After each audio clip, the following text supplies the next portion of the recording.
back on the road in Cardiff, and I've just been stung by a bee. Lodged itself right in between my sunglasses and my helmet, and it really fucking hurts. Face is not too swollen, I don't think, but can't believe it. What's the chances? It's tiny. Anyway, back into the swing of training now, and this is just our 4-hour-long ride, 4 or 5 hours, beautiful day. So I'm just riding to the back at the moment because there's too many of us to ride in a group and push half decent power. So they're miles ahead. Can't even see them now.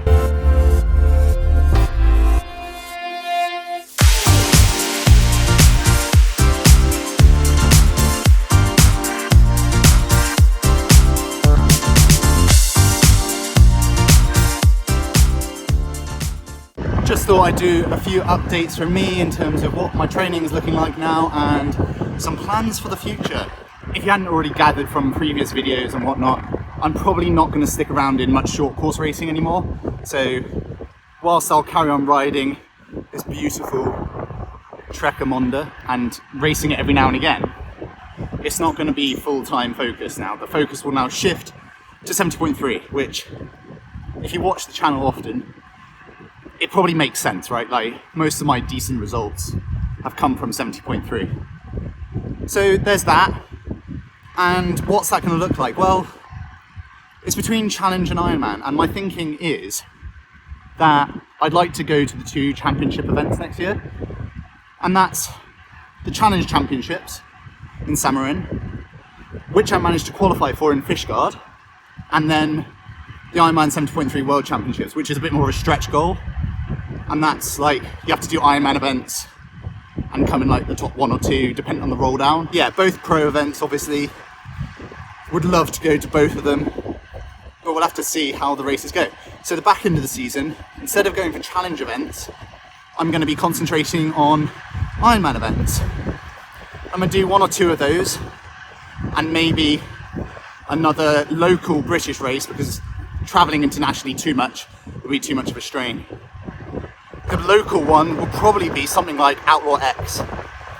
I think I've done an Outlaw event before, so I'm buzzing to do another one. It's another 70.3 distance, so yeah. Just get some practice in, get the miles in the legs, and see if I can perform and learn over that distance.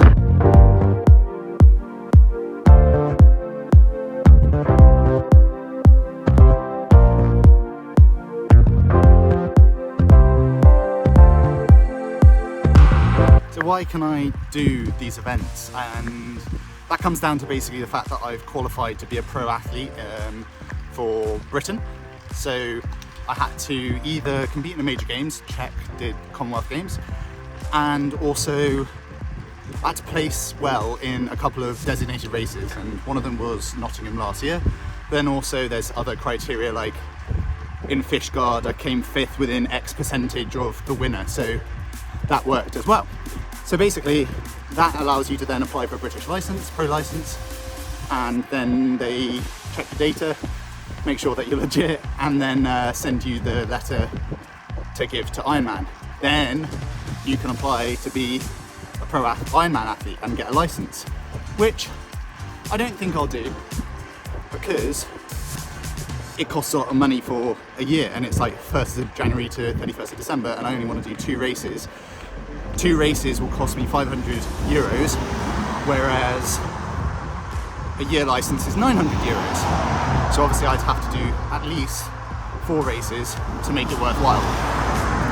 So yeah, that's the plan. I'm going to pay for 2 one-off license fees and then renew in the next year for Ironman events.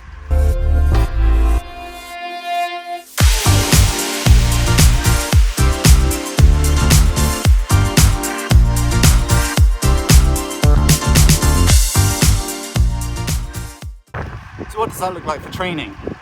Well, my program's pretty high volume anyway, and because I'm relatively anaerobic, it actually means that I do quite a lot of just tempo work, so 70.3 pace sort of work as it stands.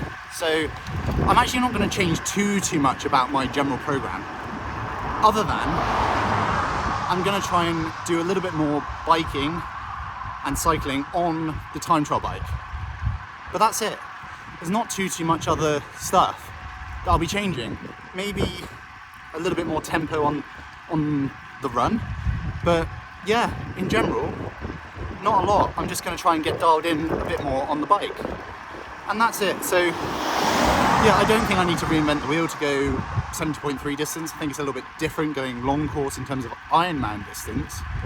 But yeah, I'll keep you updated. I'll show you what I find out about the time trial bike and riding that a little bit more often, my position and other day-to-day stuff.